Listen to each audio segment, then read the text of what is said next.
Thank you for joining us. I'm Scott Rogers, the Chamber's Governmental Affairs Vice President, and we're here doing a City Council interview with Ethan Reed, who is running for an at-large position on the Eau Claire City Council. Absolutely. So, Ethan, before we get started and talk about City Council stuff, who is Ethan Reed and what do you want people to know about you? Yeah, absolutely. So I want people to know that I was not born and raised in Eau Claire. Right? Like some of my opponents were. I was born and raised in Green Bay, Wisconsin. I actually moved to the Chippewa Valley for opportunity.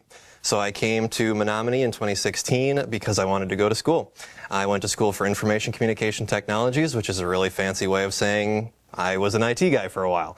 And so I navigated those complex systems while I was in school, and I decided that I really didn't need the money. I cared a lot more about helping people actually use these systems than I did about making money as a consultant. So eventually I left IT as soon as I graduated university, and I got, I kind of went through my internship with an IT place in Green Bay called Insight Telecommunications, excuse me.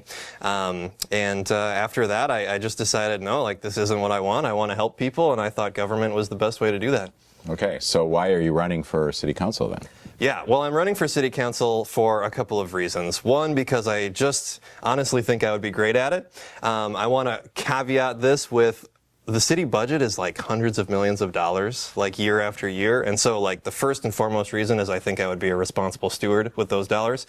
But if you're asking me personally while I'm running, I love to bike. I love to shop at local shops in Eau Claire. I've got friends in every neighborhood, and I want to see those neighborhoods connected. And I think Eau Claire is doing an absolutely excellent job when it comes to transportation and when it comes to housing and when it comes to all these things that I want to improve. But I want to make sure that in the future these things stay this way because it's not a guarantee. All right, so that's the why, so maybe we should talk about the what a little bit. So how would you translate the why into specific issues you would work on during your 3-year term if you're elected? Absolutely. So when it comes to the what, I think affordable housing is what everybody is talking about. We need to make sure that we are attracting young professionals with a decent amount of, high-income housing, but everybody wants affordable housing. That's just a fact. So I'm going to work to make sure that when we're putting in new apartment buildings, there is a certain amount of affordable housing. Now, that's just one of the things. Another thing is that we need to have connected communities, right? So even if someone doesn't want to live downtown, they're still not completely isolated from everybody. And what that means is, maybe more roundabouts, safer intersections, guarded bike lanes, lots of these small things that people don't think about that keeps people connected. Or just sidewalks that are safer, or raised intersections, or rectangular electronic flashing devices. I mean, I'm rambling, but these are the kind of things that city councilors need to think about when it comes to connecting communities.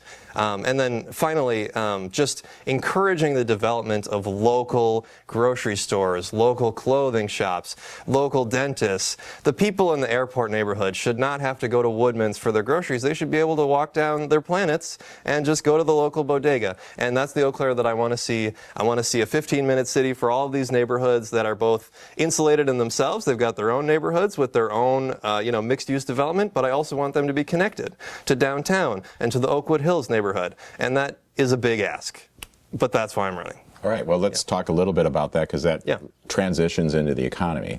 So how does the actions of the City Council and the City of Eau Claire affect the economy for the rest of us? Absolutely. Obviously, we're not going to serve historically underrepresented communities by doing nothing.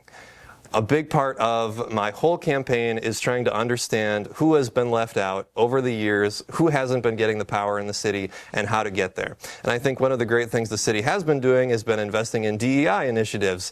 It has been investing in just identifying business owners who don't normally get the credit they deserve, giving them grants, giving them incentives. I mean, I'm not going to talk specifically about what policies, but we really need to make sure that people who have been left out historically are brought in. And that's what I look forward to doing, is finding ways to gather requirements from all of these different communities, right? Because I don't know everything. I need to learn things. That's a big part of why I'm running, is because I love continuous learning.